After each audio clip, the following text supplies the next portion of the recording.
Hello, in this video we are going to look at creating instance objects of our classes. So we've got a simple class here. Creating an instance of our class is pretty much the same principle, whether the class is only 5 lines of code or 200 lines of code.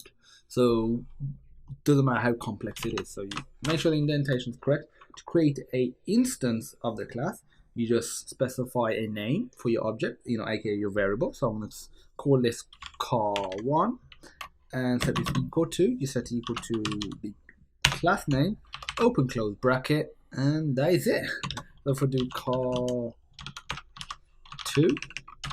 there we have another one. You might see some examples where they actually pass in parameters into this right here, and we'll be covering all of that as well. So that's the init or the new constructor method, and we'll be covering all of that, but the principles are the same. So if I run it, we won't get any output, just to make sure we don't get any errors.